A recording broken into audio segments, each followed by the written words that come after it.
निम्नलिखित में से किसका निर्माण विवर्तनिक शक्तियों के परिणाम स्वरूप होता है? रिफ्ट घाटी, निलंबी घाटी, वी आकार की घाटी और अंध घाटी। ये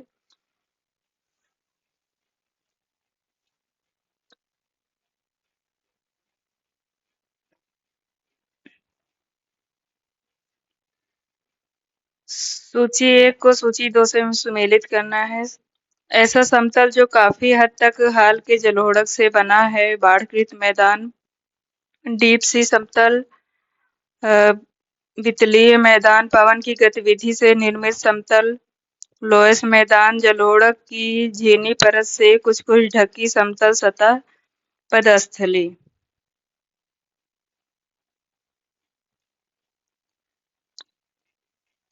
निम्नलिखित से नदी हिमानी निक्षेपों की पहचान करें। हिमानी धौत मैदान, बाढ़कृत मैदान, पेनी प्लेन मैदान, पेन प्लेन मैदान। हिमानी धौत मैदान, हिमनद से पिघला हुआ जल आगे अंतिम मोड़ की स्थिति के कारण पीछे की ओर एकत्रित हो जाता है। जब जल की मात्रा अधिक हो जाती है तब हिमोड़ के ऊपर से जल नीचे की ओर उतरता है। इस बार जल किसी धारा के रूप में नहीं बहता बल्कि विस्तृत रूप में आगे फैलकर चलता है। इसमें हिमनद का कुछ महीन पदार्थ हिमोड़ के सामने बिछा दिया जाता है जिसे हिमनद अक्षा या आउटवॉश प्लेन कहते हैं। हिमानी निक्षेप द्वारा निर्मित अन्य स्थलाकृतियां एस्कर, केम, केटल एवं हमक है। उत्खात भूमि अर्थात बैडलैंड स्थलाकृति निम्न में से किसकी मिली-जुली क्रिया का उत्पाद है? पवन एवं जल। बैडलैंड स्थलाकृति पवन एवं जल की मिली-जुली क्रिया का उत्पाद है। चीन के उत्तरी पश्चिमी भाग में नदियों ने लोयस को काट काट कर खड्ड में विभक्त कर उत्खात स्थलाकृति को जन्म दिया है। अनुदैर्ध्य अर्थात लॉन्गिट्यूडनल शीफ, लैटिट्यूडनल चापाकार टिब्बा, परवलयिक, तटीय, सम्मिश्र उत्क्रमी। निम्नलिखित में से कौन सा हिमजलीय निक्षेपण का भूरूप नहीं है? हॉर्न, एस्कर, ड्रमलिन एवं केम हिमजलीय निक्षेपण के भूरूप हैं। हॉर्न हिमजलीय निक्षेपण का भूरूप नहीं है, यह अपरदनात्मक हिमजलीय अपरदनात्मक प्रक्रिया का भूरूप है। जब किसी पहाड़ी के पार्श्व पर कई सर्क बन जाते हैं तथा जब निरंतर अपघर्षण द्वारा ये पीछे हटते जाते हैं तो उनके मिल जाने पर एक पिरामिड के आकार की चोटी का निर्माण हो जाता है। इस तरह की नुकीली चोटी को हॉर्न या गिरिश्रिंग कहते हैं। स्विट्जरलैंड में आल्प्स पर्वत पर स्थित मैटरहॉर्न इसका प्रमुख उदाहरण है। निम्नलिखित में से कौन सी हिमनदी आकृति के लिए यह माना जाता है कि वह उपभूमीय सरिता के संस्तर में निर्मित हुई है? एस्कर। एस्कर हिमानी जलोढ़ स्थलाकृति है। हिम के पिघलने से प्राप्त जलधाराओं के द्वारा मलबा का निक्षेपण से निर्मित एस्कर लंबे, सकरे एवं सर्पिलाकार कटक होते हैं। इसके किनारे तीव्र ढाल वाले होते हैं। इसकी संरचना बजरी, रेत तथा कंकड़ पत्थर द्वारा होती है। इसका विस्तार हिमनद तथा जलधारा की दिशा के समानांतर होता है। मोरेन, हिमनद अपने साथ छोटे छोटे पत्थरों से लेकर बड़े बड़े शिलाखंडों का परिवहन करता है। इन पदार्थों को जब हिमनद बहाकर नहीं ले जा पाता तो उसका निक्षेप हो जाता है। हिमनद द्वारा पदार्थों के इस निक्षेप को मोरेन कहते हैं। मिसिसिपी, पंछी पंजा डेल्टा, गंगा चापाकार डेल्टा, नर्मदा जौहरनदमुखी, पीली नदी, परित्यक्त। निम्नलिखित में से कौन सा एक हिमजलीय स्थल रूप है? एस्कर। निम्नलिखित में से कौन सा स्थल रूप भूमिगत जल से संबंधित है? लैपीज। सतृष गिरिका का संबंध है परिहिमानी स्थलाकृति से। परमाफ्रॉस्ट क्षेत्रों में सतह पर छोटे छोटे टीले होते हैं, इन्हें भूगिरिका कहा जाता है। जब इन पर वनस्पतियों का आवरण हो जाता है तो उन्हें सतृष गिरिका कहते हैं। अतः सतृष गिरिका परिहिमानी स्थलाकृति है। पिंगो। ब्लॉफ्स निम्नलिखित में से किससे संबंधित है? विसर्पी मोड़। मैदानी क्षेत्रों में नदियों का क्षैतिज अपरदन अधिक सक्रिय होने के कारण नदियां सीधे मार्ग में न प्रवाहित होकर बल खाती हुई टेढ़े मेढ़े रास्ते से चलती हैं। इस कारण नदी मार्ग के छोटे मोटे मोड़ बन जाते हैं, इसे ब्लॉफ्स कहते हैं। प्राकृतिक तटबंध निक्षेपण कार्य के परिणाम हैं नदियों के। निम्नलिखित में से कौन स्थलाकृति भूमिगत जल द्वारा निर्मित नहीं है? ड्रमलिन, ये हिमानी द्वारा निर्मित है। लैपीज, डोलाइन, युवाला भूमिगत जल द्वारा निर्मित। इंसेलबर्ग वायु, ड्रमलिन हिमानी, स्पिट समुद्री लहरें, स्लेक्टाइड भूमिगत जल। पिंगो एक एकाकी गुंबदाकार नीचा टीला पाया जाता है परिहिमानी क्षेत्र में। परिहिमानी का शाब्दिक अर्थ हिमानी के आसपास होता है। 1909 में लुजिंस्की ने पेरीग्लेशियर शब्द का प्रयोग किया। पेरीग्लेशियर अपक्षयी जनित स्थल रूप के अंतर्गत आते हैं। इन्वोल्यूशन, हमक, पिंगो, पल्सा। नदी द्वारा निर्मित है गोखुर झील, हिमनद द्वारा निर्मित ड्रमलिन, भूमिगत जल द्वारा लैपीज, पवन द्वारा जीवजेन। जब सागरीय लहरें एवं धाराएं नदियों द्वारा निर्मित डेल्टा परिवर्तित एवं नष्ट कर दे तो परिणाम स्वरूप अपक्षयित डेल्टा क्या कहलाता है? खंडित डेल्टा। नदी द्वारा निर्मित डेल्टा के आकार आदि में सागरीय लहरें परिवर्तन करती रहती हैं। कभी कभी ये लहरें डेल्टा को काट कर उसे बहा ले जाती हैं। इस कारण डेल्टा कटे फटे रूप में ही रहता है। इस तरह के डेल्टा को भग्नाकार या खंडित डेल्टा कहा जाता है। भृगु का निर्माण होता है नदी के विसर्पाकार मोड़ के अवतल ढाल पर।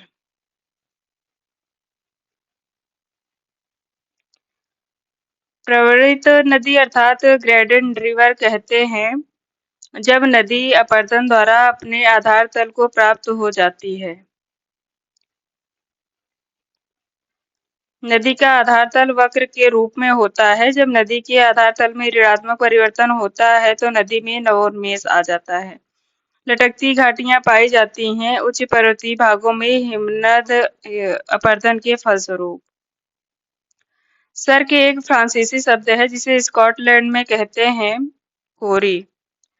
पर्वतीय क्षेत्रों में घाटी हिमनद द्वारा उत्पन्न स्थलाकृतियां में सर्वाधिक सर्क महत्वपूर्ण है। यह प्रायः प्रत्येक हिमानीकृत पर्वतीय भागों में मिलते हैं। सर्क प्रायः हिम से भरे होते हैं, इसीलिए हिमगह्वर कहते हैं। सर्कों को विभिन्न स्थानों पर अलग अलग नाम से पुकारा जाता है। स्कॉटलैंड में कोरी, वेल्स में क्वाम कहा जाता है। सरिता अपहरण की अधिक संभावना होती है। किसी जल विभाजक के दोनों ओर ढाल प्रवणता में अधिक अंतर होता है। किसी भूदृश्य में जलप्रपातों एवं चिपरिकाओं की बहुलता द्योतक है। युवा अवस्था। वृद्धावस्था में नदियां अत्यधिक विसर्पण करती हुई प्रवाहित होती हैं।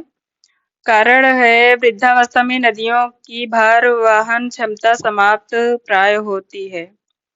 ये असत्य है किंतु आर सत्य है। अत्यधिक विसर्प नदियां प्रौढ़ावस्था में करती हैं। नदियां समतल भाग को प्रवाहित होने के कारण बल खाती हुई बड़े बड़े विसर्पों अर्थात मियांडर्स में होकर बहती हैं। वृद्धावस्था में नदी के वेग में कमी आ जाने से इसकी परिवहन क्षमता कम हो जाती है। इसके विपरीत इस अवस्था में नदी में बोझ की अधिकता रहती है। इस प्रकार कथन गलत है, कारण सही है। प्राकृतिक तटबंध बनते हैं। नदी बाढ़ का मलबा तटों पर जमा करती है। वी आकृति की घाटी का निर्माण होता है नदी द्वारा। टोम्बोलो समुद्री लहरें श्रृंगपुच्छ हिमनद द्वारा। अनमित कुंड सरिता द्वारा। सकुंड भूमिगत जल। नदी अपरदन चक्र के किस चरण में मोनोडनाक दिखाई पड़ते हैं? वृद्धावस्था में। लेपीज, हिमनद, जिउजेन, पवन, एस्कर नदी नहीं बल्कि हिमानी और मेष पृष्ठ शिला हिमानी। निम्नलिखित में से कौन पवन की अपरदनात्मक कार्य द्वारा निर्मित स्थलाकृति नहीं है? पवनोढ़ मैदान, इंसेलबर्ग, यारडंग तथा छत्रक शिला ये पवन के अपरदनात्मक कार्य द्वारा निर्मित हैं, जबकि पवनोढ़ मैदान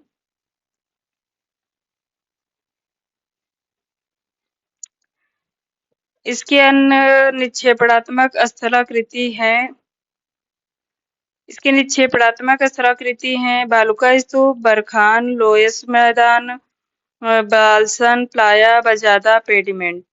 निम्नलिखित में से कौन हिमनद की अपरदनात्मक कार्य द्वारा निर्मित स्थलाकृति नहीं है? ड्रमलिन हिमानी द्वारा निर्मित है। हिमनद से के अपरदनात्मक कार्य द्वारा निर्मित स्थलाकृति हैं हिमसोपान, सर्क एवं नोनाटक, जबकि ये निक्षेपणात्मक है। निम्नलिखित में से कौन विशिष्ट वर्ग से संबंधित नहीं है? जलोढ़ पंख, प्राकृतिक तटबंध, बाढ़ निर्मित मैदान, नदी विसर्प। ये नदी के निक्षेपणात्मक स्थलाकृति हैं। नदी विसर्प एक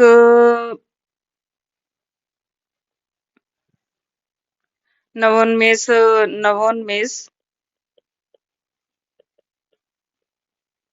स्थल रूप। जो ये खेतों में मूसलाधार वर्षा द्वारा किए गए अपरदन की क्रिया को कहते हैं हाइड्रोलिक एक्शन। क्वेस्टा नदी अपरदन की किस अवस्था का भूरूप है? युवावस्था। क्वेस्टा नदी अपरदन की युवावस्था में बनती है। इस अवस्था में नदी तीव्र बहाव के कारण मुलायम सैलों को काट देती है और कठोर सैलें बची रह जाती हैं, जो क्वेस्टा का निर्माण करती हैं। निम्नलिखित में से वायु द्वारा निर्मित निक्षेपणात्मक भूस्वरूप को अभिज्ञापित कीजिए। प्लाया, ड्राईकांटर, स्टोन लैटाइस एवं जियोजेन ये अपरदनात्मक स्थल रूप हैं। निम्नलिखित में से कौन सा स्थल रूप हिमानीकृत भूरूप नहीं है? हिमविदर, भीड़पीठ शैल, गोलाश्मी मृत्तिका अर्थात टिल और गिरिशृंग अर्थात हॉर्न स्थलाकृत हिमानी भूरूप हैं। नील नदी का डेल्टा किस प्रकार का है? चापाकार डेल्टा। अन्य चापाकार डेल्टा वाली नदियां हैं नील नदी, गंगा, राइन, इरावदी, नाइजर आदि। विभ्रंश घाटी से प्रवाहित होने वाली नदी है जॉर्डन नदी। ब्रह्मपुत्र तथा यांगटीसी क्यांग नदी स्वनिर्मित नदी घाटियों में बहती हैं। कौन सा एक काष्ठ स्थलाकृति का निक्षेपणात्मक स्थल रूप है? ट्रेवर्टाइन। युवाला, डोलाइन तथा धस्तिनी वेसिका ये अपरदनात्मक स्थल रूप हैं। ट्रेवर्टाइन काष्ठ स्थलाकृति का निक्षेपणात्मक स्थल रूप है। चूना पत्थर से निर्मित कंदराओं में सभी प्रकार के निक्षेपों को सम्मिलित रूप से स्पीलियोथेम कहते हैं। इनमें सर्वप्रथम संघटक कैल्साइट होता है। पट्टीदार काल्केरियस निक्षेप को ट्रेवर्टाइन कहते हैं। निम्नलिखित में से कौन सा पंजा डेल्टा का उदाहरण है? मिसिसिपी नदी। अनुदैर्ध्य स्तूप सीप के नाम से जाना जाता है। सीप की आकृति अर्धचंद्राकार होती है। ये सही है परंतु आर गलत है। सीप पवन द्वारा निर्मित निक्षेपणात्मक स्थल रूप है। सीप पवन की दिशा में उसके समानांतर निर्मित रैखिक कटक के आकार के रूप में तथा लंबाई में सैकड़ों किलोमीटर तक लंबे होते हैं। इसका निर्माण अधिक रेत वाले उन आंतरिक रेगिस्तानों में होता है जहां पवनें अधिक वेग वाली तथा लगभग एक ही दिशा में प्रवाहित होती हैं। स्ट्रॉलर के अनुसार मलबा ढाल का अन्य नाम क्या है?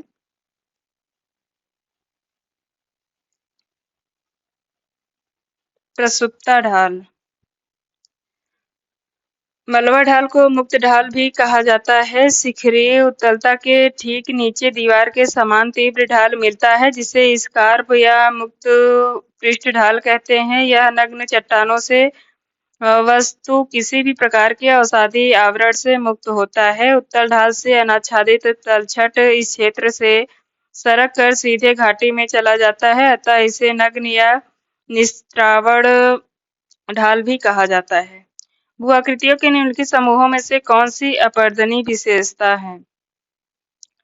हिमगह्वर, यारडंग, गार्ज, घोलरंध्र।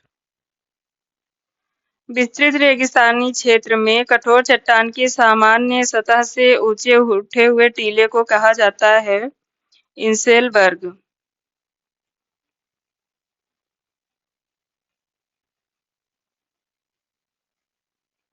शीर्ष दीवार अर्थात हेड वॉल निम्नलिखित स्थलाकृतियों में से किसका एक भाग है?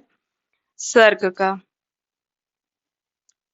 निम्नलिखित भू आकृतिक प्रक्रियाओं में से किसके द्वारा अंडे की टोकरी जैसी स्थलाकृति बनती है? हिमनद कार द्वारा ड्रमलिन का निर्माण होता है, इसे ही अंडे की टोकरी कहा जाता है। स्टैलेग्माइट क्या है? निक्षेपित स्थलाकृति, भूमिगत जल द्वारा निर्मित।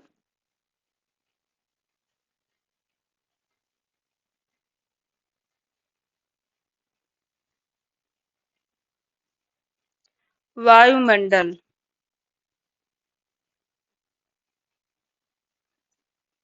Hurricane USA, typhoon China, willy willy Australia, typhoon Japan.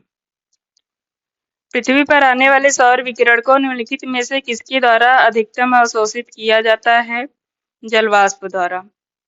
पृथ्वी पर आने वाले सौर विकिरण को जलवाष्प द्वारा सर्वाधिक अवशोषित किया जाता है। ओजोन परत समताप मंडल में पाई जाती है, जो सूर्य से निकलने वाली हानिकारक पराबैंगनी किरणों को अवशोषित करती है। ओजोन पृथ्वी की सतह से 15 से 50 किलोमीटर की ऊंचाई तक पाया जाता है, परंतु इसकी सघनता 15 से 35 किलोमीटर के बीच सर्वाधिक होती है। कार्बन डाइऑक्साइड सौर विकिरण के लिए पारदर्शी लेकिन पार्थिव विकिरण के लिए अपारदर्शी है। जलवाष्प के कारण ही सभी प्रकार के संघनन एवं वर्षण तथा उनके विभिन्न रूप यथा बादल, तुषार, जलवृष्टि, हिम, ओस, ओला आदि का निर्माण होता है।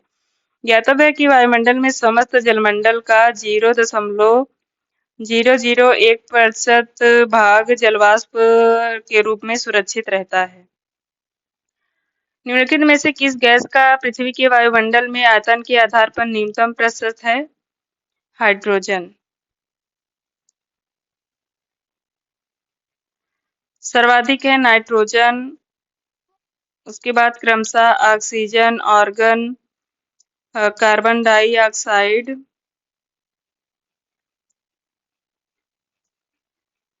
नियॉन, क्रिप्टॉन, हीलियम, जेनॉन तथा हाइड्रोजन।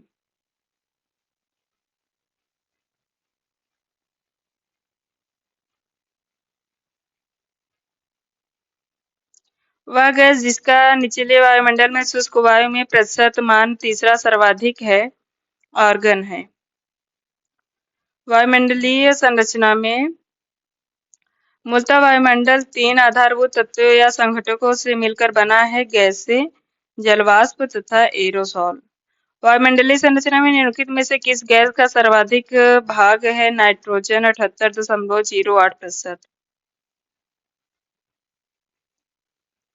इस गैस की उपस्थिति के कारण ही वायुदाब पवनों की शक्ति प्रकाश में परावर्तन का आभास होता है। इस गैस का कोई रंग, गंध अथवा स्वाद नहीं होता। नाइट्रोजन का सबसे बड़ा लाभ यह है कि यह वस्तुओं को तेजी से जलने से बचाती है। वायुमंडल में पाई जाने वाली गैसों का कौन सा सही क्रम है? नाइट्रोजन, ऑक्सीजन, ऑर्गन एवं नियॉन।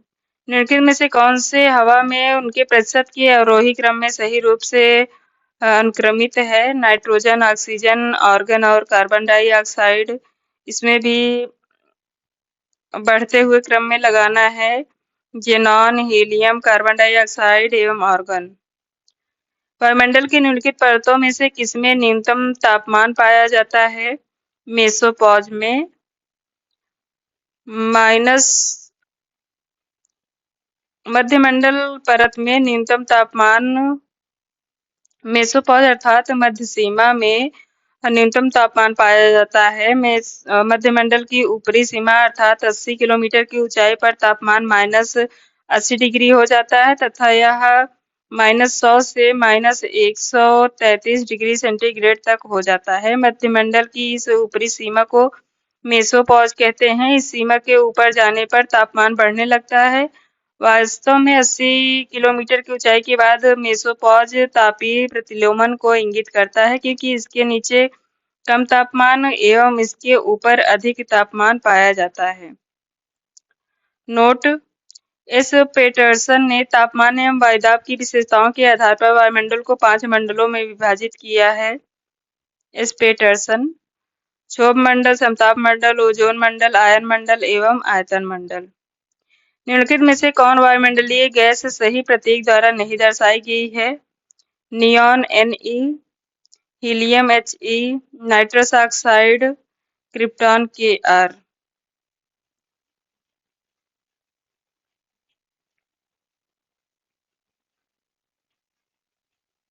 C और D। Nitrous oxide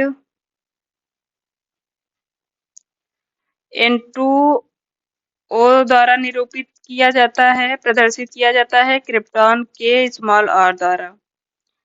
nitrogen N2, oxygen O2, argon Ar, carbon dioxide CO2, neon Ne, helium He, krypton Cr, xenon Xe, hydrogen H2। निम्नलिखित में से कौन उष्णकटिबंधीय चक्रवात की संरचना से संबद्ध नहीं है? एकमैन सर्पिल, अवलोकन भित्ति सर्पिल पट्टी और वलयाकार पट्टी संबंधित है। एकमैन सर्पिल उष्णकटिबंधीय चक्रवात की संरचना से संबंधित नहीं है।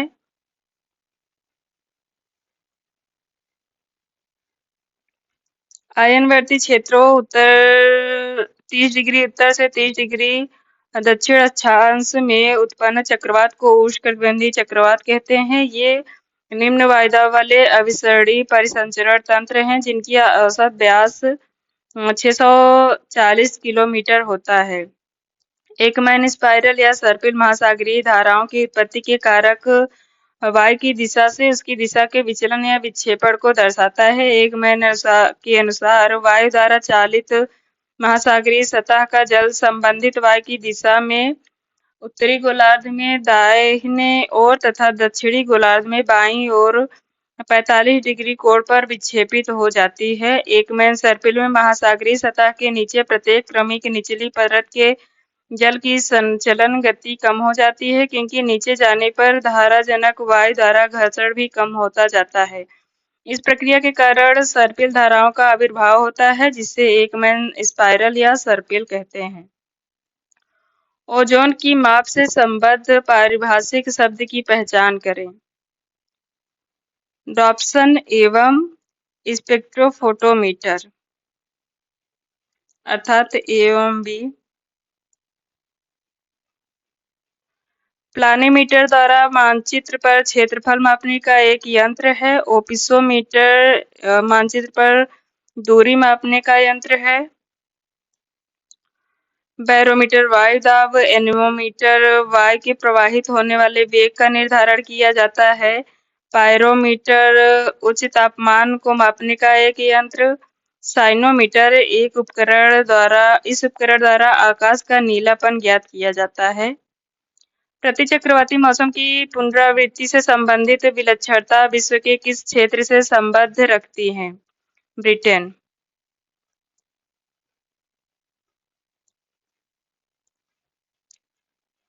प्रतिचक्रवात शब्द का प्रयोग सर्वप्रथम F. गैफन ने 1861 में किया था।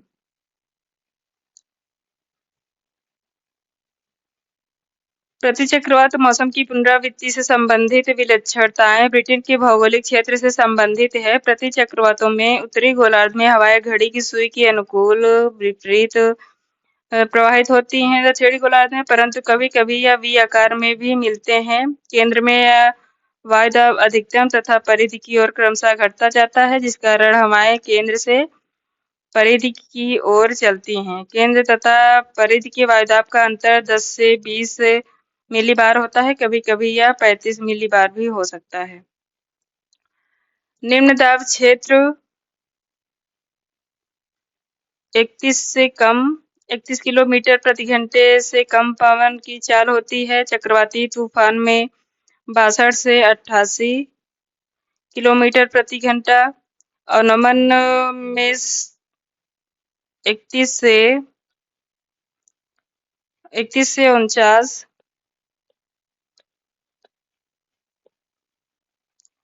तथा सर्वाधिक तेज हवाएं तेज चक्रवाती तूफान में चलती हैं 89 से 118 किलोमीटर प्रति घंटा। निम्नलिखित में से कौन सा प्रभाव ओजोन के क्षयीकरण से संबंधित नहीं है? वर्षा की मात्रा व मिट्टी की नमी में वृद्धि, जबकि क्षयीकरण से संबंधित है मानव में रोग प्रतिरोधक क्षमता में कमी, तापमान में वृद्धि और जैव समुदाय की प्रजातियों पर विपरीत प्रभाव। चक्रवात चेतावनी प्रणाली में ऑरेंज संदेश इंगित करता है तैयार रहें।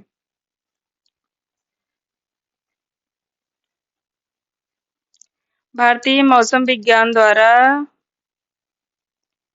विज्ञान विभाग द्वारा 4 प्रकार की चेतावनी जारी की जाती है। इनमें निम्नलिखित रंग प्रयोग किए जाते हैं। कोई चेतावनी नहीं ग्रीन, चक्रवात घड़ी 48 घंटे पहले येलो, चक्रवात चेतावनी 24 घंटे पहले ऑरेंज और 12 घंटे पहले रेड। सौरमंडल में ऊंचाई बढ़ने पर सामान्य तापक्रम रहता है 6.5 डिग्री सेंटीग्रेड प्रति 1000 मीटर।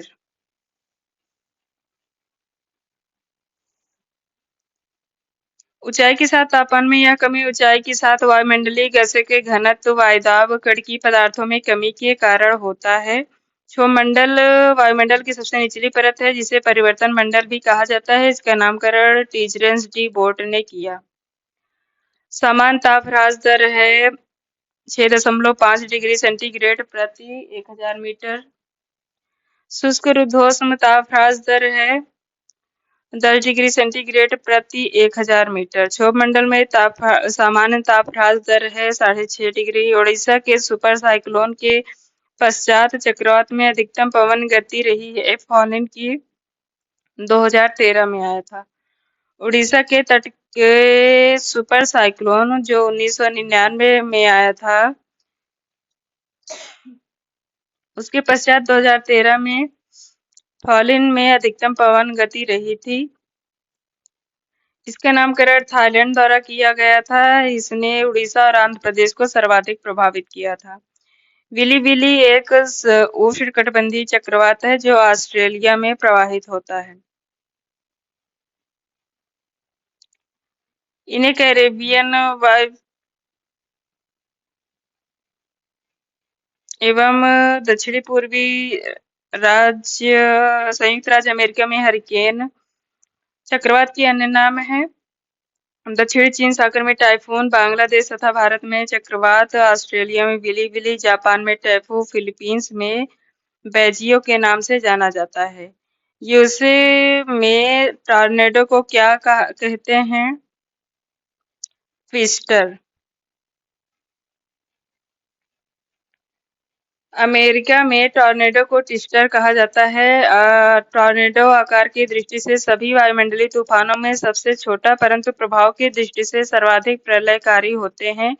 टॉर्नेडो मुख्यतः अमेरिका एवं ऑस्ट्रेलिया में उत्पन्न होते हैं। इनका आकार कीपाकार या छलनी के समान होता है, जिसका निचला भाग पतला तथा धरातल सतह से संबद्ध होता है और ऊपरी भाग चौड़ा वर्षा कपासी मेघ से जुड़ा होता है। टॉर्नेडो सामान्यतः मध्य अक्षांशों में उत्पन्न होते हैं। समुद्र में टॉर्नेडो को जल स्तंभ कहते हैं। शीतोष्ण चक्रवात किन अक्षांशों के मध्य उत्पन्न होते हैं? 35 डिग्री से 65 डिग्री उत्तरी व दक्षिणी अक्षांश।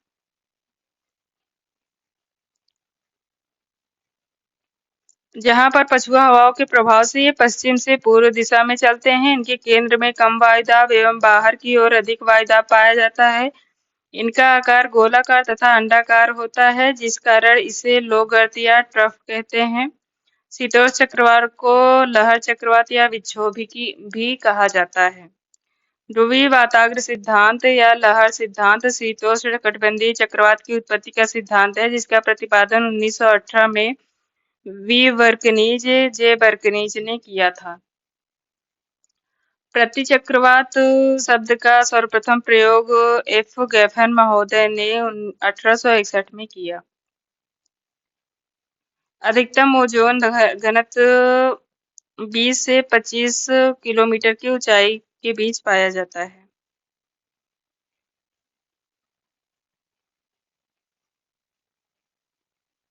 कौन एक कथन गलत है?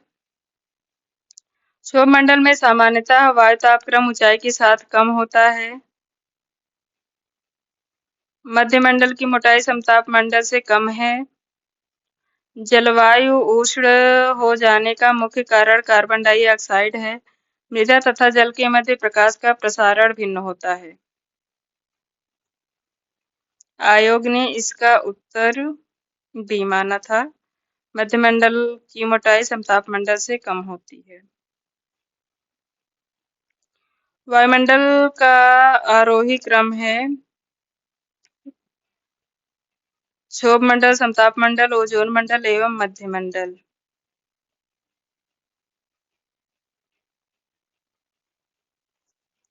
वायुमंडल की लंबवत परतों को पृथ्वी से बाहर की ओर क्रमबद्ध कीजिए। ट्रोपोस्फियर, स्ट्रेटोस्फियर, ओजोनोस्फियर तथा आयनोस्फियर।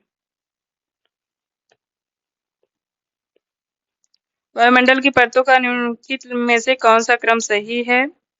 अधोमंडल, समतापमंडल, मध्यमंडल तथा आयनमंडल। वायुमंडल की सबसे निचली परत को परिवर्तन मंडल, अधोमंडल या क्षोभमंडल कहा जाता है। वह वायुमंडलीय परत जो जयमंडल का एक भाग है, क्षोभमंडल। निम्नलिखित में से कौन एक सिद्धांत शीतोष्ण चक्रवात से संबंधित नहीं है? तापीय संकुचन सिद्धांत। ये जेफ्रीज महोदय ने पर्वत निर्माण से संबंधित सिद्धांत दिया था, जबकि गतिक सिद्धांत, भंवर सिद्धांत और ध्रुवीय वाताग्र सिद्धांत शीतोष्ण चक्रवात से संबंधित है। ओजोन क्षरण का मुख्य कारण है क्लोरोफ्लोरोकार्बन। क्लोरोफ्लोरोकार्बन के निर्माण क्लोरीन, फ्लोरीन एवं कार्बन के अणुओं से मिलकर हुआ है। सीएफसीज क्षोभमंडल में मानव द्वारा मुक्त किए जाते हैं एवं यादृच्छिक तरीके से विसरण द्वारा ऊपर की ओर बढ़ते हुए समताप मंडल में चले जाते हैं। चूंकि ये ऊष्मीय रूप में स्थिर होते हैं, अतः ये क्षोभमंडल में स्थित रह पाते हैं, परंतु समताप मंडल में पराबैंगनी किरणों अर्थात अल्ट्रावायलेट रेज द्वारा ये नष्ट हो जाते हैं। निम्नलिखित में से कौन चक्रवात की आंख के अभिलक्षण में से नहीं है? ए अत्यधिक नमी। ये नहीं है, बल्कि इसके लक्षण हैं पवन क्षीण होती है, आमतौर पर सूखा होता है और बारिश की कमी होती है। सामान्य रूप में चक्रवात निम्न दाब के केंद्र होते हैं, जिनके चारों तरफ संकेंद्रीय वायुदाब रेखाएं विस्तृत होती हैं तथा केंद्र से बाहर की ओर वायुदाब बढ़ता जाता है। परिणाम स्वरूप परिधि से केंद्र की ओर हवाएं चलने लगती हैं, जिसकी दिशा उत्तरी गोलार्ध में घड़ी की सुई के विपरीत दक्षिणी गोलार्ध में घड़ी की सुई के अनुकूल होती है। चक्रवात का आकार प्रायः गोलाकार, अंडाकार या वी आकार में होता है। उष्णकटिबंधीय चक्रवात से मूसलाधार वर्षा होती है। इसके बाद वायु अचानक शांत पड़ जाती है, आकाश मेघ रहित तथा साफ हो जाता है तथा वर्षा रुक जाती है। यह लक्षण चक्रवात की आंख का परिचायक है, अर्थात चक्रवात की आंख में वायु शांत और वर्षा नहीं होती है। डॉप्सन इकाई के मापन के लिए उपयोग की जाने वाली इकाई के रूप में परिभाषित किया जाता है ओजोन सांद्रता। वायुमंडल के समताप परत को हवाई जहाज उड़ाने के लिए अधिमान्य किया जाता है। कारण समताप मंडल अपेक्षाकृत स्थिर होती है तथा हवा के ऊर्ध्वाधर प्रवाह से पहचानी जाती है। ए सही है परंतु आर गलत है। समताप मंडल 50 किलोमीटर की ऊंचाई तक विस्तृत है। इसकी मोटाई भूमध्य रेखा पर कम तथा ध्रुवों पर अधिक होती है। यह परत संवहनीय धाराएं, आंधी, बादल, गरज, बिजली की चमक, धूलकण, जलवाष्प आदि कुछ भी नहीं पाया जाता। यहाँ वायु क्षैतिज दिशा में प्रवाहित होती है। वायुमंडल की किस परत में ध्रुवीय प्रकाश अर्थात अरोराज की घटना होती है? आयनमंडल। धरातल से 80 से 640 किलोमीटर तक विस्तृत वायुमंडल के इस भाग को आयनमंडल कहा जाता है। इस मंडल में ऊंचाई के साथ तापमान में वृद्धि होती है। इस मंडल में विस्मयकारी विद्युतीय एवं चुंबकीय घटनाएं घटित होती हैं तथा ब्रह्मांड कीड़ों अर्थात कॉस्मिक रेज का परिलक्षण होता है। इस परत में अरोरा बोरियालिस तथा अरोरा ऑस्ट्रालिस के दर्शन होते हैं। आयन मंडल के बारे में क्या सत्य नहीं है? यह रेडियो तरंगों को परावर्तित करता है। सत्य है। यहाँ गैसें आयनिक रूप में होती हैं। यह वातावरण की ठंडी परत है। यह गर्म परत है। यह मध्य मंडल एवं ताप मंडल के मध्य अध्यारोपित है। सही है। अरोरा बोरियालिस होता है आयन मंडल में उत्तर ध्रुवीय ज्योति सुमेर ज्योति उत्पन्न होती है। आयन मंडल में निम्नलिखित में से कौन सी हरित गृह गैस नहीं है? ऑक्सीजन नहीं है, जबकि मीथेन, नाइट्रस ऑक्साइड और कार्बन डाइऑक्साइड ग्रीन हाउस गैसें हैं। Carbon dioxide, chlorofluorocarbon, methane, nitrous oxide आदि ग्रीन हाउस गैसें हैं। अन्य कुछ गैसें जैसे नाइट्रिक ऑक्साइड और कार्बन मोनोऑक्साइड आसानी से ग्रीन हाउस गैसों से प्रतिक्रिया करती हैं और वायुमंडल में उनके सांद्रण को प्रभावित करती हैं।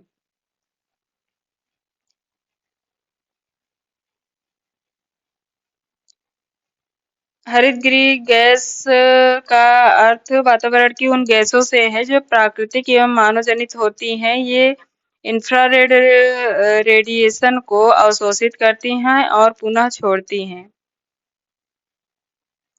बहिरुष्ण कटिबंधीय चक्रवात में ठंडे वाताग्र के सहारे बनने वाले मेघ को कपासी मेघ कहते हैं।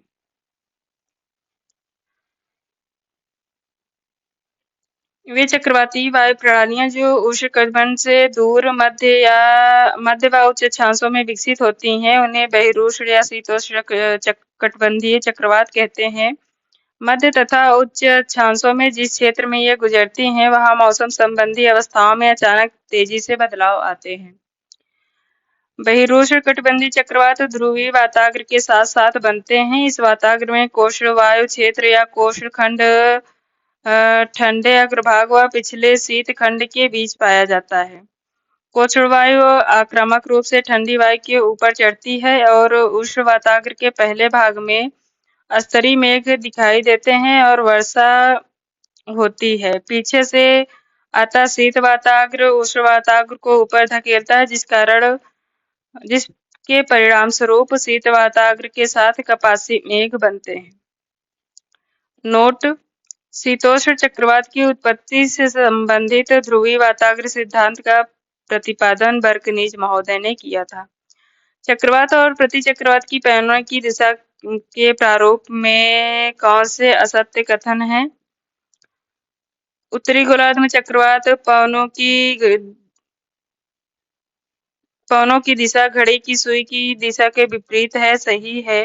उत्तरी गोलार्ध में चक्रवात में पवनों की दिशा की घड़ी की सुई के अनुरूप है। गलत है। दक्षिणी गोलार्ध में चक्रवात में पवनों की दिशा घड़ी की सुई की दिशा के अनुरूप है। सही। उत्तरी गोलार्ध में प्रति चक्रवात व पवनों की दिशा घड़ी की सुई की दिशा के अनुरूप है। सही। चक्रवात के निम्न दाब केंद्र को चक्रवात की आंख अर्थात आई ऑफ द साइक्लोन की उपमा प्रदान की गई है। वायुमंडल की परत या परतें जो प्लीटन परत के नाम से जानी जाती है वो है F1 एंड F2 परतें। आयनोस्फीयर का वायुमंडल में सागर तल से 80 से 640 किलोमीटर के बीच विस्तार पाया जाता है। इस परत में ऊंचाई के साथ कई परतों का निर्धारण किया गया है, जिसमें D, E, F, G परतें हैं। F का निर्माण दो परतों से हुआ है, जिसमें F1 तथा F2 परतों को सम्मिलित रूप से प्लीटन लेयर के नाम से जाना जाता है तथा यह 150 से 380 किलोमीटर की ऊंचाई तक विस्तृत है। यह परत मध्यम एवं उच्च आवृत्ति वाली रेडियो तरंगों को पृथ्वी की ओर परावर्तित कर देती है। डी परत का विस्तार 80 से 99 किलोमीटर के मध्य है। यह निम्न आवृत्ति वाली रेडियो तरंगों का परावर्तन करती है। ई परत को केनली हेविसाइड परत भी कहा जाता है। इसका विस्तार 99 से 130 किलोमीटर की ऊंचाई तक सीमित है। एफ परत मध्यम एवं उच्च आवृत्ति वाली रेडियो तरंगों को परावर्तित करके पृथ्वी की ओर भेजती है तथा जी परत 400 किलोमीटर से ऊपर पाई जाती है। एनसीईआरटी के अनुसार आयन मंडल की ऊंचाई 80 से 400 किलोमीटर के बीच है। जलवायु एवं मौसम संबंधी समस्त परिवर्तन होते हैं क्षोभ मंडल में। एस पेटरसन ने पृथ्वी के 4 परत बताए हैं: क्षोभ मंडल, समताप मंडल, ओजोन मंडल, आयन मंडल, आयतन मंडल। वायुमंडल की सबसे निचली परत को परिवर्तन मंडल या क्षोभ मंडल भी कहा जाता है। इस परत का ट्रोपोस्फियर के रूप में नामकरण टीजरेंस डी वोर्ड ने किया था। इस परत को विक्षोभ एवं भंवर के प्रभुत्व के कारण संवहनी परत भी कहा जाता है। मौसम एवं जलवायु की दृष्टि से क्षोभ मंडल सर्वाधिक महत्वपूर्ण परत है, क्योंकि मौसम संबंधी सभी घटनाएं वाष्पीकरण, संघनन, वर्षण, कोहरा, बादल, ओस, पाला, हिमवर्षा, ओलावृष्टि, जलवर्षा, बादल गरजना, बिजली चमकना, तड़ी झंझा, वायुमंडलीय तूफान, चक्रवात, हरिकेन, टॉर्नेडो, टाइफून इसी मंडल में घटित होते हैं। महत्वपूर्ण तथ्य: क्षोभ मंडल एवं समताप मंडल को अलग करने वाले भाग को ट्रोपोपॉज कहा जाता है। यह 1 से 1.5 किलोमीटर मोटी परत होती है। ट्रोपोपॉज की निचली सीमा पर जेट पवनें चलती हैं। वायुमंडल की परतों में निचली परत कौन सी है? परिवर्तन मंडल।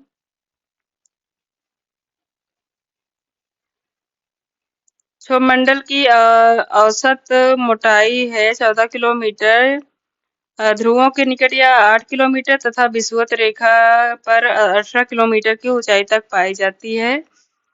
समस्त मौसमी घटनाएं इसी मंडल में होती हैं। पवन की सभी क्रियाएं एवं मौसम घटनाएं घटित होती हैं क्षोभ मंडल। निम्नलिखित में से कौन सा शीतोष्ण चक्रवात का सामान्य लक्षण नहीं है? एक, लंबी अवधि तक मूसलाधार वर्षा। इसके लक्षण हैं अस्थिर मौसम, कोहरापन तथा अस्पष्ट दृश्यता, कमोवेश विस्तृत समदाब रेखाएं। शीतोष्णकटिबंधीय चक्रवात में एक लंबी अवधि तक मूसलाधार वर्षा नहीं होती।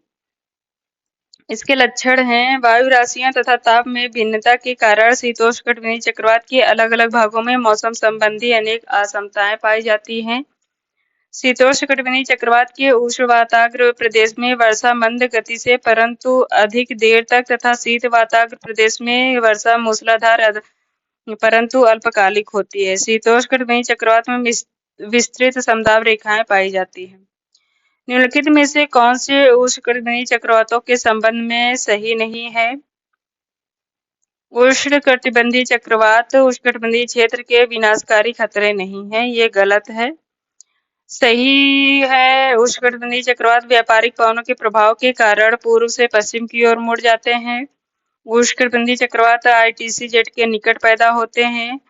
उष्णकटिबंधीय चक्रवात भूमि क्षेत्र से गुजरने पर कमजोर पड़ने लगते हैं। निम्नलिखित में से वर्ष का कौन सा विशिष्ट समय में अधिकतम उष्णकटिबंधीय चक्रवात आते हैं? 1 जून से 30 नवंबर के बीच। अर्थात अयनवर्ती क्षेत्रों 30 डिग्री उत्तर से 30 डिग्री दक्षिणी अक्षांश के मध्य उत्पन्न चक्रवातों को उष्णकटिबंधीय चक्रवात कहते हैं। ये अधिकतम ग्रीष्म काल के उत्तरार्ध एवं शरद काल के पूर्वार्ध वाले भाग में होती हैं, अर्थात ग्रीष्म काल के बाद और शरद काल के आने से पहले। निम्नलिखित में से कौन सही है? उष्णकटिबंधीय चक्रवात के अनेक रूप होते हैं जो आकार, रूप, वेग और मौसम स्थितियों के हिसाब से अलग होते हैं। गलत। उष्णकटिबंधीय चक्रवात अपेक्षाकृत अधिक ताकतवर होता है तथा महासागरों के ऊपर अत्यंत तेज वेग से गुजरते हैं। सही। चक्रवात के केंद्र में अत्यधिक उच्च दाब होता है, लो दाब होता है। उष्णकटिबंधीय चक्रवात का कार्य विभिन्न भागों में एक सदृश होता है। गलत। ए और बी सही है।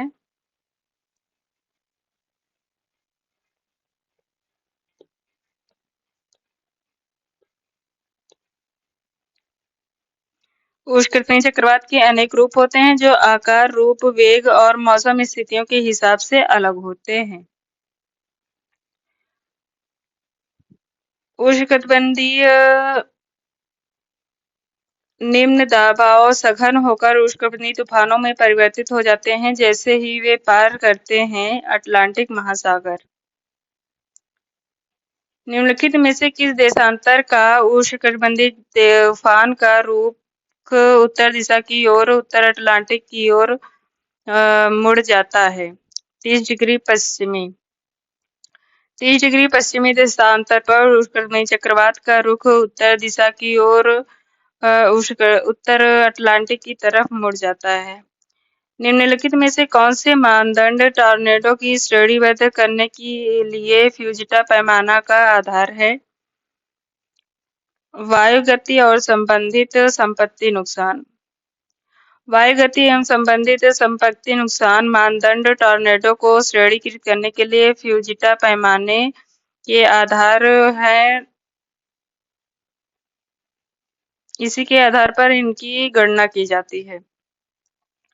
मध्य अक्षांश चक्रवात दोनों गोलार्धों में मध्य अक्षांश के पूर्व से पश्चिम की ओर चलने वाले निम्न दाब समूह हैं। गलत। ये पश्चिम से पूर्व की ओर चलते हैं।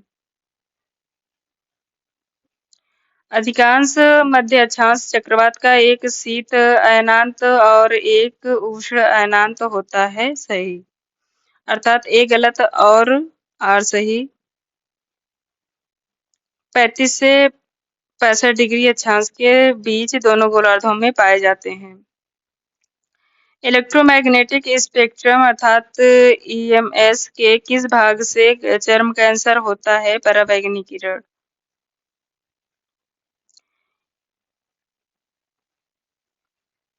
किस वाताग्रीय चरण में उष्ण हवा ऊपर की ओर उठती है और ठंडी होती है, संघनित होती है तथा बरसती है? यह है उष्णाग्र।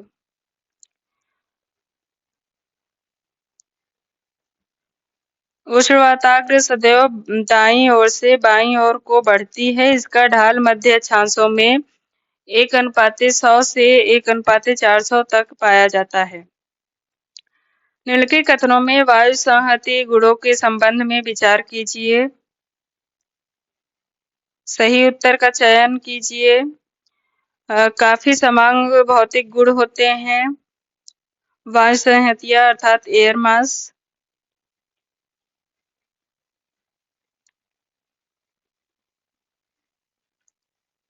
हल्की अपसारी हवाओं से संबद्ध, विसरण क्षेत्रों से संबद्ध। वायु का विस्तीर्ण निकाय, ये गलत है। वायु के संबंध में विकल्प सी सही है। वायु राशि के निर्माण के लिए प्रति चक्रवाती दशा होनी चाहिए जिसमें वायु में स्थिरता हो। वायु राशि निर्माण के लिए एक समतल आधार पृष्ठ का होना आवश्यक होता है। वायु राशि निर्माण के लिए पृष्ठ तल भी एक समान होना चाहिए। शीत मौसम के दौरान उत्तरी मैदानी इलाकों में किन दिशाओं से चक्रवात संबंधी गड़बड़ी का अंतर्वाह होता है? ये पश्चिमी एवं उत्तरी पश्चिमी। उत्तरी पश्चिमी भारत में भूमध्य सागर से आने वाले कुछ क्षीण शीतोष्णकटिबंधीय चक्रवात पंजाब, हरियाणा, दिल्ली तथा पश्चिमी उत्तर प्रदेश में कुछ वर्षा करते हैं। कम मात्रा में होते हुए भी यह शीतकालीन वर्षा भारत में रबी की फसल के लिए उपयोगी होती है। वॉन एलन विकिरण मेखला कौन सुमेलित नहीं है? वॉन एलन विकिरण मेखला बहिर्मंडल तथा चुंबकीय मंडल सही है। एप्लेटन परत, एफ परत, केनली हेविसाइड परत डी नहीं बल्कि ई परत है। मौसमी घटनाओं की छत ट्रोपोपॉज।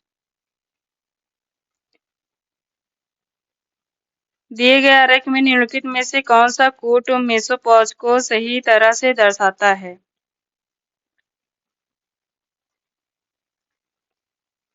मेसोपॉज सी। पृथ्वी के वायुमंडल के ऊपरी भाग पर औसत सौर ऊर्जा की प्राप्ति की मात्रा 1.94 कैलोरीज प्रति वर्ग सेंटीमीटर प्रति मिनट होती है। प्रत्येक वस्तु जिसमें ऊष्मा होती है विकिरण करती है तथा जो वस्तु जितनी ज्यादा गर्म होती है उसकी तरंग उतनी ही छोटी होती है। यही कारण है कि सूर्य द्वारा विकिरण ऊर्जा लघु तरंगों के रूप में होती है। इसके विपरीत कम तापमान वाली वस्तु से विकिरण कम मात्रा में तथा दीर्घ तरंग के रूप में होती है। जैसे पृथ्वी की सतह से ऊर्जा का विकिरण दीर्घ तरंग के रूप में होता है। सौरमंडल में वायु की गति का कारण है संवहन धारा। सौरमंडल वायुमंडल की निचली परत है। इसकी ऊंचाई सतह से 13 किलोमीटर इतना है।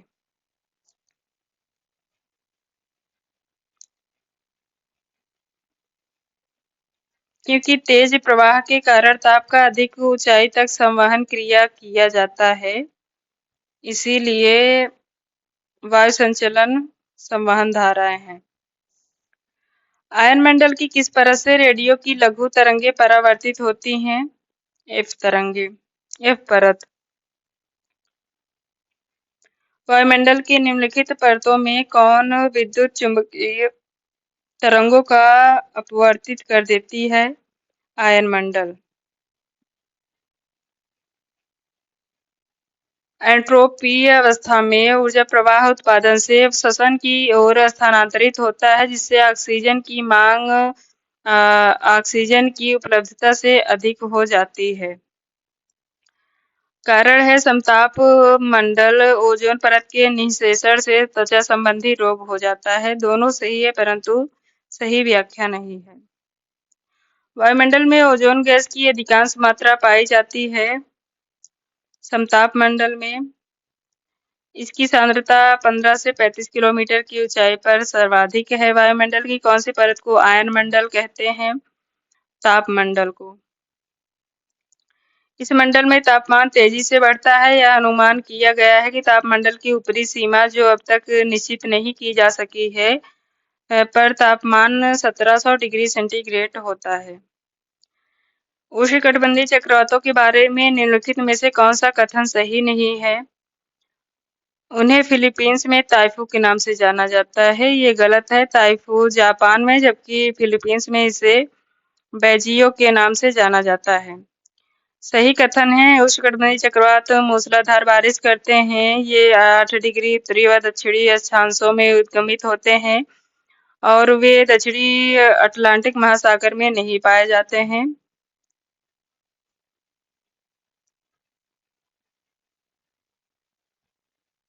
उष्णकटिबंधीय चक्रवात में सबसे तेज पवनें सामान्यतः अंकित की जाती हैं सम्मुख दाहिने वृत्त अक्षांशों में।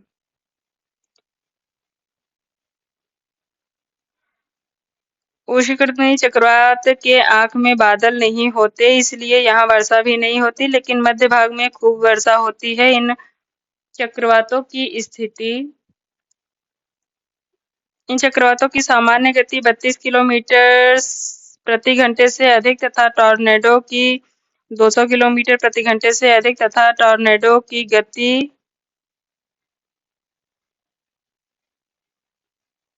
800 किलोमीटर प्रति घंटे तक होती है। ध्रुवीय वाताग्र सिद्धांत वी बर्कनीज द्वारा दिया गया था। ध्रुवीय वाताग्र सिद्धांत अर्थात पोलर फ्रंट थ्योरी का प्रतिपादन वी बर्कनीज द्वारा किया गया था। इस सिद्धांत को तरंग सिद्धांत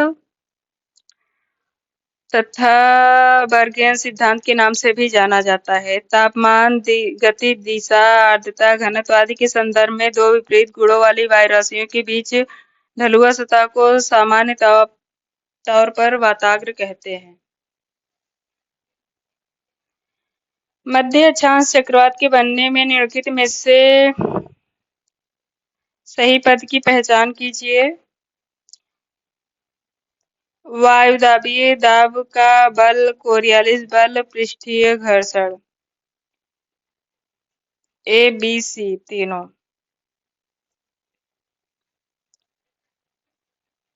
निम्नलिखित में से कौन सा उष्णकटिबंधीय चक्रवातों से प्रभावित नहीं होता है? अफगानिस्तान।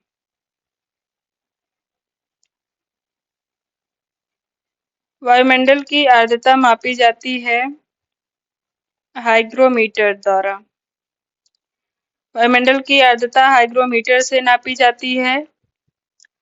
द्रव घनत्व मापी या उत्प्लव घनत्व मापी या हाइड्रोमीटर वह यंत्र होता है जिसे बिना किसी गणना के द्रवों के घनत्व को पढ़ा जा सकता है।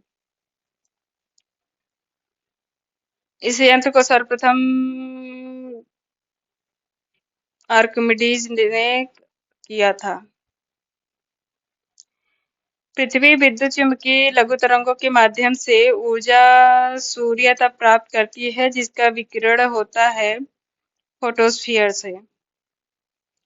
सूर्य की बाह्य सतह अर्थात फोटोस्फीयर से ऊर्जा का विद्युत चुम्बकीय लघु विकिरण तरंगों के माध्यम से विकिरण होता है। सूर्य के उत्सर्जित विद्युत चुम्बकीय विकिरण तरंगे सूर्य के चारों तरफ निकलकर बाहर की ओर रेडियल रूप से सीधे मार्ग से चलकर पृथ्वी की सतह पर 8 मिनट 16.6 सेकेंड अर्थात लगभग 500 सेकेंड में पहुंचती हैं। सूर्य का निर्माण 4 प्रमुख मंडलों में हुआ है: कोर, फोटोस्फीयर, क्रोमोस्फीयर तथा कोरोना। सौरिक वायुमंडल में सबसे बाहरी मंडल को कोरोना कहा जाता है। सूर्य की बाहरी सतह का तापमान 6000 डिग्री सेंटीग्रेड है। सूर्य की बाह्य सतह की अत्यंत तापदीप्त अर्थात अत्यधिक ऊष्मा के कारण चमकने वाले गैसें नीचे से गर्म होने पर ऊर्जा का उत्सर्जन करते हैं जिन्हें फोटॉन कहते हैं। विली विली एक उत्तरी पश्चिमी ऑस्ट्रेलिया का एक उष्णकटिबंधीय चक्रवात है।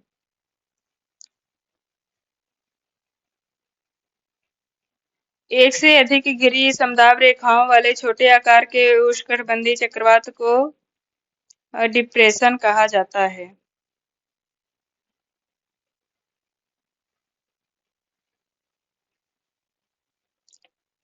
और इन चक्रवातों में एक या दो घिरी समदाब रेखाओं वाले उष्णकटिबंधीय चक्रवात को विक्षोभ, एक से अधिक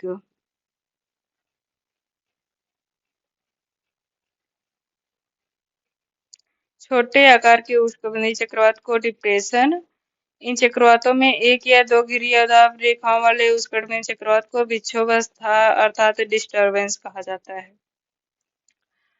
ऊंचाई के साथ वायुमंडल में निम्नलिखित परतों का सही क्रम क्या है? नाइट्रोजन परत 90 से 200 किलोमीटर, 200 से 1100 किलोमीटर, ऑक्सीजन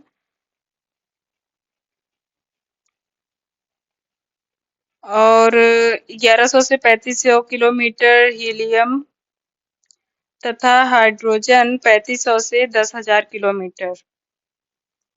सभी आणविक रूप में पाए जाते हैं। विषम मंडल या थर्मोस्फियर में 4 परतें होती हैं। वायुमंडल में 100 किलोमीटर की ऊंचाई के ऊपर गैसें नाइट्रोजन 100 से 200 किलोमीटर की ऊंचाई में ऑक्सीजन 200 से 1100, हीलियम 1100 से 3500, हाइड्रोजन 3500 से उससे ऊपर। नॉर्थ निम्नलिखित में से किसकी मापक इकाई है? वायु की गति।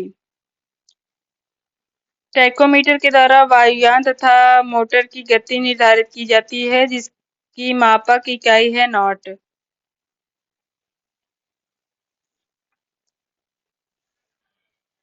ग्रीन हाउस प्रभाव का प्रथम बार विवरण दिया गया था जोसेफ फोरियर द्वारा।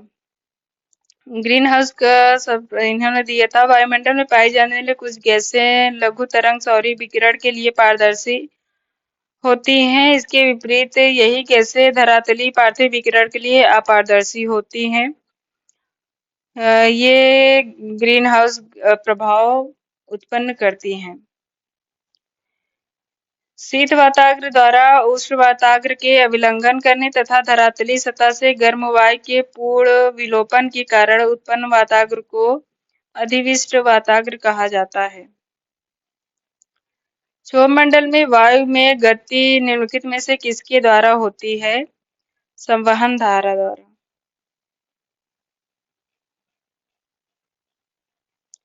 ओजोन परत अवस्थित है समताप मंडल में।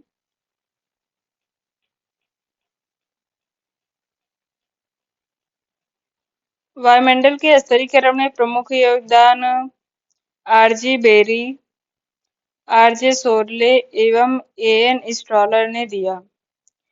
निम्नलिखित में से कौन सा जोड़ सही सुमेलित नहीं है?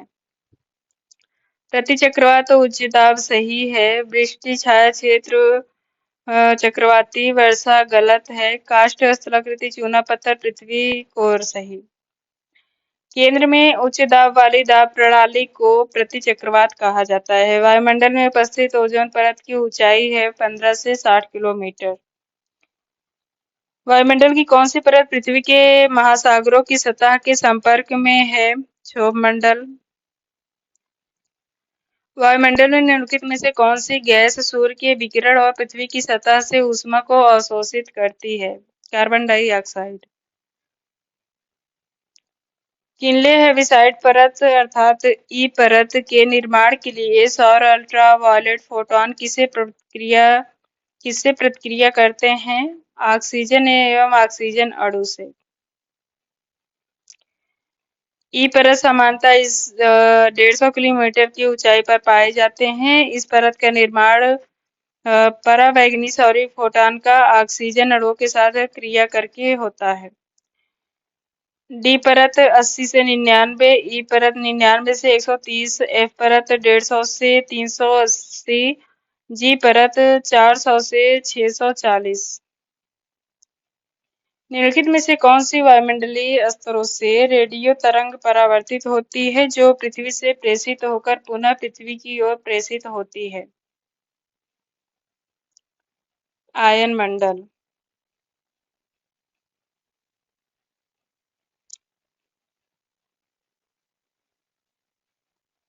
तापमंडल में 80 से 400 किलोमीटर की ऊंचाई पर पाए जाने वाले भाग को आयन मंडल के नाम से जाना जाता है। इस प्रकार आयन मंडल कोई स्वतंत्र मंडल न होकर तापमंडल की ही संरचनात्मक उपमेखला है।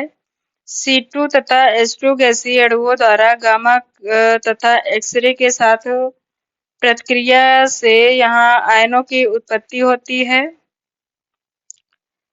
जिस कारण इसे आयन मंडल कहा जाता है। इसी मंडल में सूर्य से आने वाले फोटॉन ऊर्जा तथा ब्रह्मांड के अन्य क्षेत्रों से आने वाली कॉस्मिक ऊर्जा के इन आयनों के साथ प्रतिक्रिया के द्वारा चुंबकीय ध्रुवों के ऊपरी भाग में अरोरा बोरियालिस तथा दक्षिणी ध्रुवों की ओर अरोरा ऑस्ट्रालिस जैसी घटनाएं होती हैं। आयन मंडल में आयनित गैसों की सघनता के कारण इस भाग से रेडियो तरंगों का परावर्तन होता है, जिससे हमें संचार के लाभ प्राप्त होते हैं।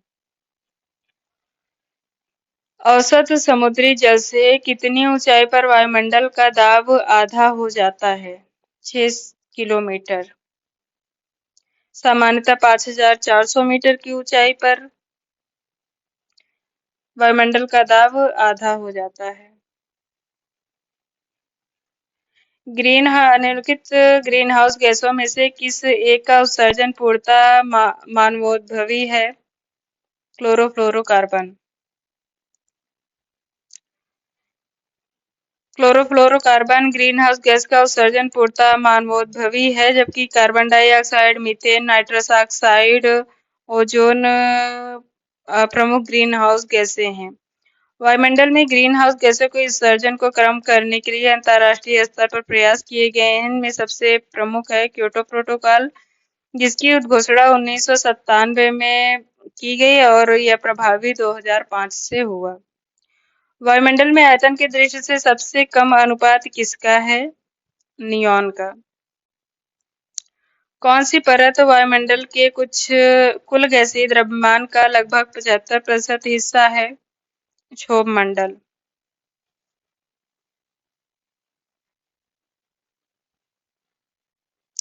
क्षोभ मंडल को संवहन मंडल भी कहा जाता है, क्योंकि संवहन धाराएं इस मंडल के बाह्य सीमा तक ही सीमित होती हैं। वायुमंडल की किस परत में उल्काएं जलती हैं?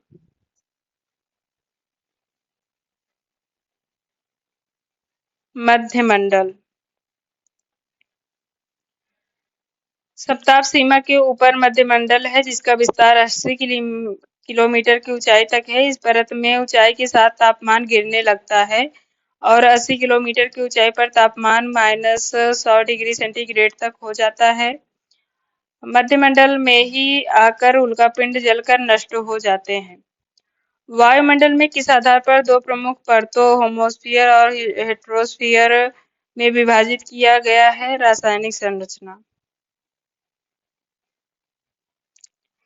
होमोस्फियर में क्षोभ मंडल, समताप मंडल और मध्य मंडल है। यह 90 सागर तल से 90 किलोमीटर की ऊंचाई तक विस्तृत है, जबकि हेट्रोस्फियर 90 से 10,000 किलोमीटर तक पाया जाता है। इस मंडल में गैसों का अनुपात विषम होता है, इसीलिए इसे विषम मंडल कहा जाता है।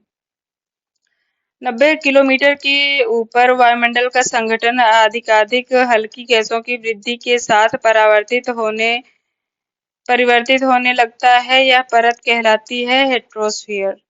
वायुमंडल की लगभग मोटाई कितनी है? 1000 किलोमीटर।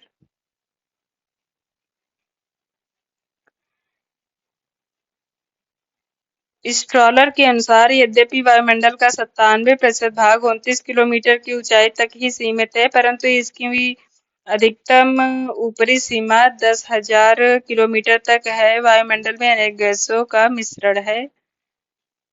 निम्नलिखित में से कौन एक ओजोन निर्माण से संबंधित है? प्रकाश रासायनिक प्रक्रिया।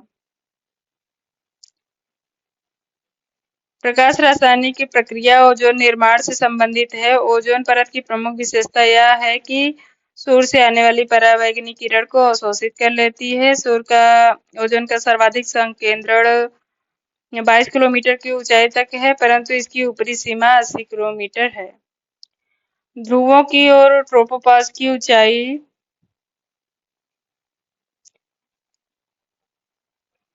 घटती है।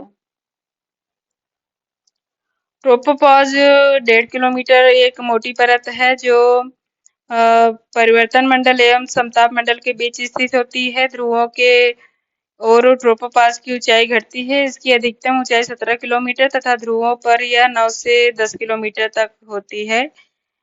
इसकी ऊंचाई में मौसमी परिवर्तन भी होता है, अर्थात ग्रीष्म ऋतु में यह अधिक ऊंचा होता है और शीत ऋतु में नीचे होता है। हरितगृह प्रभाव के प्रमुख रूप से कौन सी गैस सर्वप्रमुख है? Carbon dioxide. निम्न कथनों को पढ़िए और नीचे दिए गए कोड से सही उत्तर चुनिए। ओजोन एक प्रकार का ऑक्सीजन है। सही है। इसमें ऑक्सीजन के 3 परमाणु और नाइट्रोजन का एक परमाणु होता है, ये गलत है। ऑक्सीजन के 3 अणु होते हैं। यह सौर विकिरण में पराबैंगनी रश्मियों को अवशोषित कर लेता है, सही है। इसका सर्वाधिक सांद्रण उष्णकटिबंधीय क्षेत्र में पाया जाता है।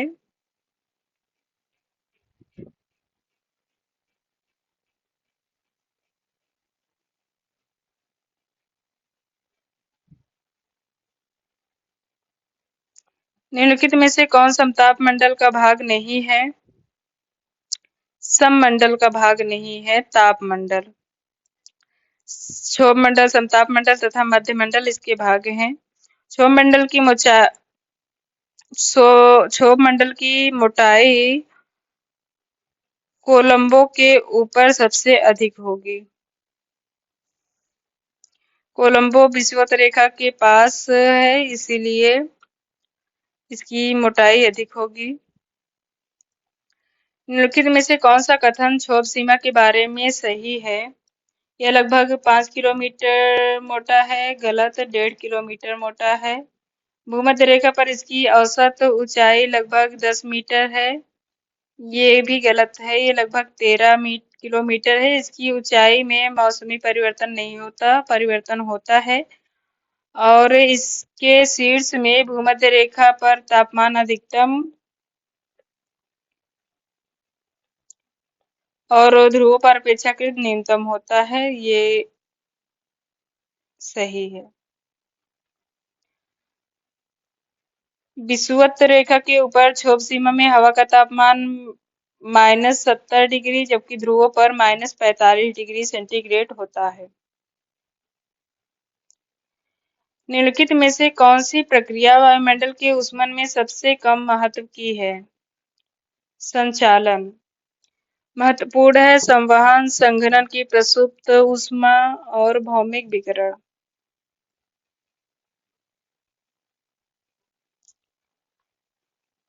वायुमंडल की गर्म एवं शीतलन होने की क्रियाएं मुख्य रूप से सीधे सौर विकिरण से प्राप्त ऊर्जा द्वारा पृथ्वी से परिचालन, संचालन, संवहन, विकिरण की विधियों से संपादित होती है। परिचालन क्रिया के अंतर्गत एक अणु स्पर्श द्वारा दूसरे अणु को ऊर्जा प्रदान करता है। वायुमंडल को ऊष्मा प्रदान करने की यह एक गौण प्रक्रिया है जो कि मुख्य रूप से ग्रीष्मकाल तथा दिन के समय प्रभावी होते हैं। विकिरण में ऊष्मा तरंगे प्रसारित होती हैं। यह लघु एवं दीर्घ तरंगों के रूप में होता है। आदर्श कणिका का विकिरण स्टीफन बोल्ट्जमैन के नियम के अनुसार कार्य करता है। वायुमंडल में ऊष्मन में विकिरण का महत्वपूर्ण योगदान रहता है। सौरिक विकिरण से ऊष्मा प्राप्त करने के बाद धरातल गर्म होने लगता है, जिस कारण उसके संपर्क में आने वाली वायु गर्म होकर ऊपर उठती है तथा फैलकर हल्की हो जाती है। इसे ही संवहन कहा जाता है। वायुमंडल संवहन के फलस्वरूप ही ऊंचाई तक गर्म हो जाता है। संघनन की गुप्त ऊष्मा भी वायुमंडल को गर्म रखने में सहायक होती है, अतः ये सही होगा। निम्नलिखित में से वायुमंडल की गैसों में कौन पराबैंगनी किरणों को अवशोषित करती है? ओजोन। निम्नलिखित में कौन ओजोन क्षरण का कारण है? फ्लोरीन। सर्वाधिक हानिकारक क्लोरोफ्लोरोकार्बन है, जो क्लोरीन, फ्लोरीन, कार्बन के यौगिकों से मिलकर बनती है, जबकि मीथेन में कोई संबंध नहीं है। निम्नलिखित वैज्ञानिकों में से किसने सर्वप्रथम अंटार्कटिका पर ओजोन क्षरण का साक्ष्य प्रस्तुत किया था? जे फोरमैन ने सर्वप्रथम अंटार्कटिका पर ओजोन क्षय का साक्ष्य प्रस्तुत किया था। ग्लोब का संप्रति औसत तापमान है 15 डिग्री सेंटीग्रेड। विश्व मौसम संगठन की एक रिपोर्ट के अनुसार विश्व का औसत तापमान 15 डिग्री सेंटीग्रेड है। इसके अगली शताब्दी में बढ़ने पर आशंका व्यक्त की गई है, क्योंकि भूताप वृद्धि कारक गैसों का प्रभाव बढ़ रहा है, जिससे विश्व के औसत तापमान में भी वृद्धि होगी। पिछली शताब्दी से इस शताब्दी का तापमान 0.6 डिग्री सेंटीग्रेड बढ़ गया है। वायुमंडल की परत जिसमें जल तथा धूल के कण पाए जाते हैं, क्षोभमंडल कार्बन डाइऑक्साइड और जलवाष्प जितनी ऊंचाई पर विलुप्त हो जाते हैं 90 किलोमीटर। 90 किलोमीटर में कार्बन डाइऑक्साइड और जलवाष्प तथा 120 किलोमीटर की ऊंचाई पर ऑक्सीजन की मात्रा नगण्य हो जाती है। 90 carbon dioxide water vapour, 120 oxygen. सौरमंडल की मोटाई विषुवत रेखा पर सर्वाधिक है। सही है। विषुवत रेखा के निकट सूर्य ताप उच्च तथा संवहन सशक्त है। दोनों सही है और सही व्याख्या है। ओजोन परत की क्षयीकरण का प्रमुख कारण है क्लोरोफ्लोरोकार्बन। धरातल से 25 किलोमीटर की ऊंचाई पर शुष्क वायु में निम्नलिखित में से किस गैस की अधिकता पाई जाती है? ऑक्सीजन। निम्न में से कौन सी ग्रीन हाउस गैस नहीं है? आर्गन। वायुमंडल में समताप मंडल और मध्यमंडल के बीच स्थित सीमांत स्तर को कहा जाता है स्ट्रेटोपॉज। वायुमंडल के बारे में निम्नलिखित बातें बताई गई हैं। उपरोक्त कथनों में से एक या अधिक सही हो सकते हैं। निर्णय कीजिए कि कौन कौन सही है और सही उत्तर को अंकित कीजिए। सैकड़ों किलोमीटर ऊंचाई तक फैला यह संकेंद्रित गैसों का गैसीय आवरण है। सही है। गुरुत्वाकर्षण शक्ति के कारण यह पृथ्वी से अलग नहीं हो सकता। सही है। इसकी सबसे निचली परत को स्ट्रेटोस्फियर कहते हैं। ये गलत है क्योंकि इसको ट्रोपोस्फियर अर्थात क्षोभमंडल कहा जाता है। 1 और 2 सही है। वायुमंडल में कौन सी परत वायुयान उड़ाने के लिए सर्वाधिक अनुकूल है? समताप मंडल। दिए गए समय में वायुमंडल की भौतिक दशा को क्या कहते हैं? किसी दिए गए समय में वायुमंडल की भौतिक दशा को मौसम कहते हैं। किसी दिए गए समय में वायुमंडल की भौतिक दशा को मौसम, अत्यधिक विस्तृत क्षेत्र की जलवायु संबंधी दशाएं को भूजलवायु या बृहद स्तरीय जलवायु कहा जाता है। 12 माह के लिए आर्द्र बल्ब तापमान व सापेक्षिक आर्द्रता प्रदर्शित करने वाले 12 भुजीय आकृति को क्लाइमोग्राफ कहा जाता है। ग्रिफिथ टेलर महोदय ने ऑस्ट्रेलिया की मौसमी दशाओं को प्रदर्शित करने के लिए 2 नवीन रेखाचित्रों क्लाइमोग्राफ तथा हीडरग्राफ का निर्माण किया। टेलर ने क्लाइमोग्राफ द्वारा किसी स्थान के 12 महीने के आर्द्र बल्ब तापक्रम को 12 भुजीय आकृति के रूप में प्रदर्शित किया। आर्द्र बल्ब तापमान तथा सापेक्षिक आर्द्रता। समताप मंडल में ऊंचाई बढ़ने के साथ तापक्रम में वृद्धि का कारण है ओजोन का संकेंद्रण। निम्नलिखित में से कौन ओजोन क्षरण से संबंधित नहीं है?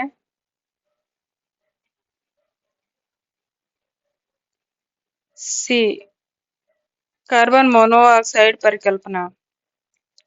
ओजोन क्षरण से संबंधित है क्लोरीन परिकल्पना, सल्फेट परिकल्पना तथा ध्रुवीय समताप मंडलीय मेघ परिकल्पना।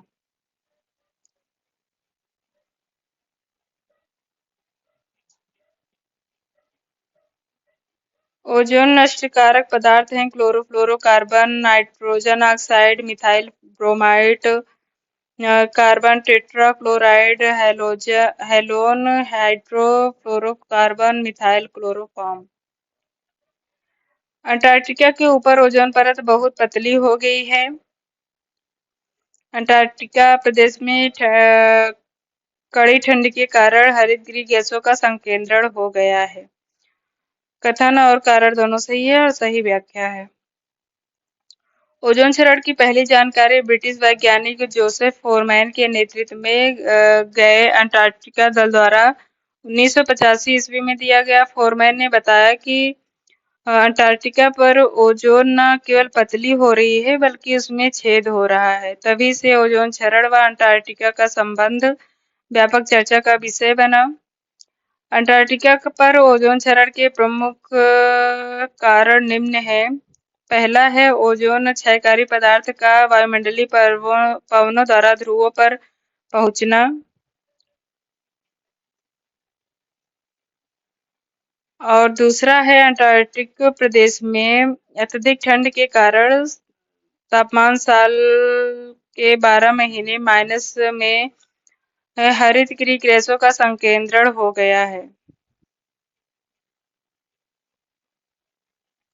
वायुमंडलीय परतों में से कौन सी परत रेडियो तरंगों को परावर्तित करती है जो कि पृथ्वी से प्रसारित होकर पृथ्वी को प्रेषित करती है? ये है आयन मंडल।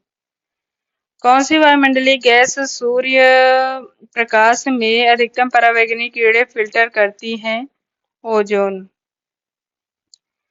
निम्नलिखित में से कौन सी प्राथमिक हरित गृह गैस वैश्विक ऊष्मन से संबंधित नहीं है? मीथेन। जबकि प्राथमिक हरित गृह गैस है जलवाष्प, कार्बन डाइऑक्साइड तथा हाइड्रोजन। हरित गृहों के कांच सौर विकिरण को अंदर आने देते हैं परंतु अंदर से ऊष्मा को बाहर जाने से रोकते हैं। इस कारण हरित गृह में ऊष्मा का लगातार संचय होता रहता है। इस समस्त प्रक्रिया के परिणाम को हरित गृह प्रभाव कहा जाता है।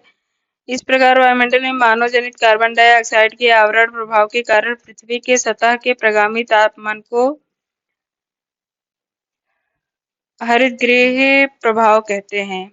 निम्नलिखित वायुमंडलीय स्तरों में से किसमें लगभग 0.6 डिग्री सेंटीग्रेड प्रति 100 मीटर की औसत दर पर ऊंचाई के साथ तापमान में गिरावट आती है? क्षोभमंडल। यूवीआई अर्थात परावैंगनी सूचकांक कब अस्तित्व में आया? 1990 दशक में। यह 1992 में कनाडा के वैज्ञानिकों द्वारा विकसित किया गया तथा 94 में विश्व मौसम संगठन द्वारा अपनाया और मानकीकृत किया गया। ओजोन गैस परावैंगनी किरणों के कुछ अंश को अवशोषित कर लेती है। ओजोन गैस की मात्रा 15 से सर्वाधिक है। Oxygen 20.94%, argon 9.93%, carbon dioxide 0.03%, nitrogen 78.08%। निम्नलिखित कथनों पर विचार कीजिए। ओजोन अधिकांशतः समताप मंडल में पाया जाता है। सही है। ओजोन की परत पृथ्वी की सतह से 55 से 75 किलोमीटर की ऊपर स्थित रहता है। ये गलत है। 60 किलोमीटर तक ही है। ओजोन सूर्य से परावैंगनी किरणों को अवशोषित करता है। सही है। पृथ्वी पर जीवन के लिए ओजोन परत की कोई महत्व नहीं है। गलत। ऊंचाई के साथ तापमान गिरता है। क्षोभ मंडल। रेडियो तरंगें वापस पृथ्वी पर परावर्तित होती हैं। आयन मंडल। अधिकांश ओजोन समाहित है। समताप मंडल। तापमान में गिरावट रुक जाती है। क्षोभ सीमा। वर्ष 1750 के बाद से वायुमंडल में हुई कार्बन डाइऑक्साइड की वृद्धि के संबंध में निम्नलिखित में से कौन सा प्रतिशत वर्ग सही है? 30% से अधिक।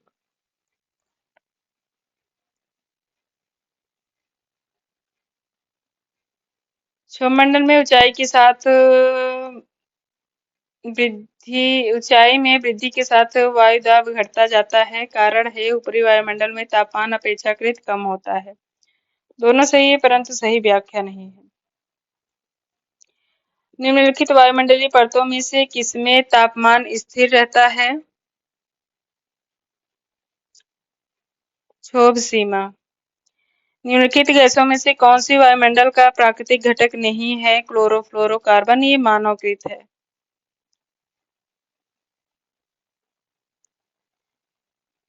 क्षोभमंडल में ऊंचाई के साथ वायुमंडलीय तापमान घटता है क्योंकि वायुमंडल धरातल से विकिरण के द्वारा गर्म होता है। ओजोन क्षेत्र दक्षिण ध्रुवीय क्षेत्र के ऊपर दिखाई पड़ता है। ओजोन नष्ट करने वाली गैसें पूरे समताप मंडल में उपस्थित हैं। ये सत्य है परंतु आर असत्य है।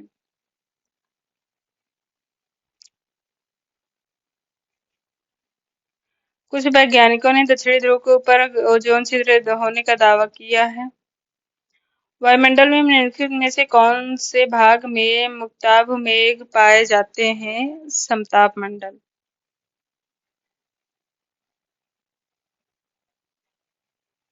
समताप मंडल जलवाष्प तथा धूलकणों से लगभग रहित होते हैं, जिससे इस स्तर में मेघों का निर्माण नहीं होता है। इन्हीं से कभी कभी कुछ विशेष प्रकार के मेघों की उत्पत्ति होती है, जिसे मुक्ताभ मेघ कहा जाता है। नूतन परिकल्पना के आधार पर निम्नलिखित में से किस विद्वान ने वायुमंडल को दो भागों में विभाजित किया है?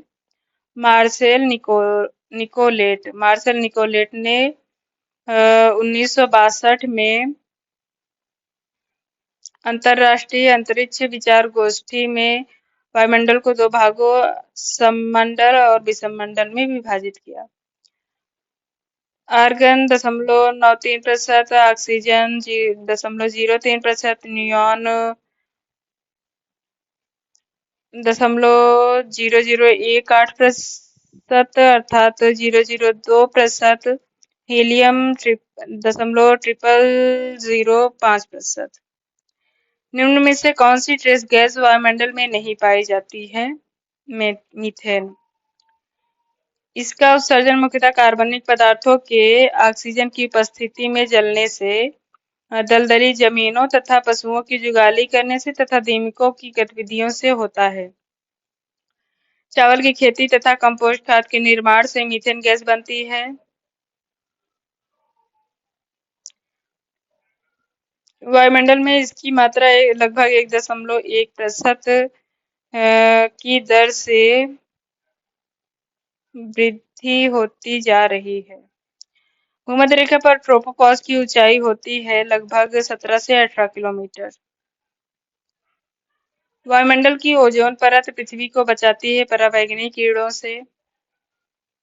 वायुमंडल की निम्नलिखित गैसों में से कौन सा पराबैंगनी किरणों को अवशोषित करता है? ओजोन। गुटेनबर्ग के अनुसार वायुमंडल में नाइट्रोजन गैस की प्रतिशत मात्रा 78.08%। निम्नलिखित में से किसे मुक्ताभ मेघों की जननी कहा जाता है? समताप मंडल। समताप मंडल में ओजोन परत का कार्य है पराबैंगनी किरणों को रोकना। उष्णकटिबंधीय क्षेत्रों में वायु में जल के कणों का प्रतिशत कितना जल के कणों का प्रतिशत कितना अधिक हो सकता है? 4%। उष्णकटिबंधीय क्षेत्रों में वायु में जल के कणों अर्थात जलवाष्प की मात्रा लगभग 4% हो सकती है। ट्रोपोस्फियर में तीव्रगामी पवनों की संकरी पट्टी को कहा जाता है जेट स्ट्रीम। यहाँ 7.5 से 14 किलोमीटर की ऊंचाई पर पश्चिम से पूर्व की ओर प्रवाहित होती है। यह दोनों गोलार्धों में 20 डिग्री अक्षांश से ध्रुवों के बीच पाई जाती है, परंतु उत्तरी गोलार्ध में यह अधिक शक्तिशाली होती है। इसमें वायु 120 किलोमीटर प्रति घंटे की चाल से चलती है। निम्नलिखित में से कौन सा वायुमंडल का हिस्सा नहीं है? चुंबकत्व नियंत्रण क्षेत्र। पृथ्वी के वायुमंडल में कार्बन डाइऑक्साइड की उपस्थिति आवश्यक है। कार्बन डाइऑक्साइड ताप को अवशोषित कर सकती है। सही है, सही व्याख्या भी है।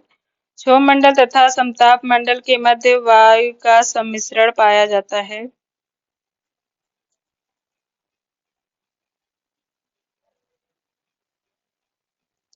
समताप मंडल बहुल मात्रा में जलवाष्प और धूलकण युक्त होता है। ये सही है, परंतु आर गलत है।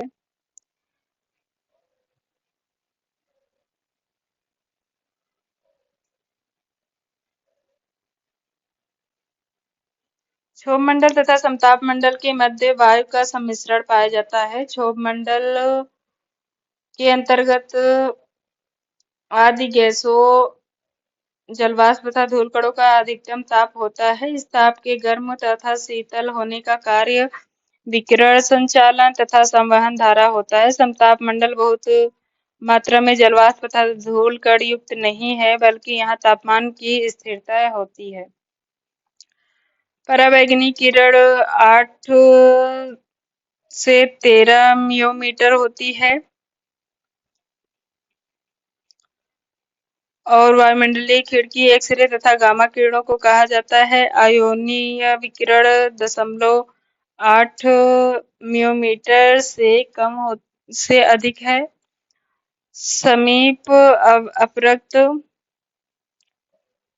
0.03 मियोमीटर से कम है। हरित गृह प्रभाव निम्नलिखित द्वारा होता है। वातावरण की कार्बन डाइऑक्साइड तथा जलवाष्प के अवशोषण द्वारा। अन्य हरितगृह गैसें हैं मीथेन, क्लोरोफ्लोरोकार्बन, नाइट्रस ऑक्साइड आदि। ओजोन क्षीणता का परिणाम हो सकता है त्वचा कैंसर का होना। उष्णकटिबंधीय चक्रवात की उत्पत्ति के लिए आदर्श स्थितियां पाई जाती हैं उष्णकटिबंधीय महासागरों के पश्चिमी तटों पर।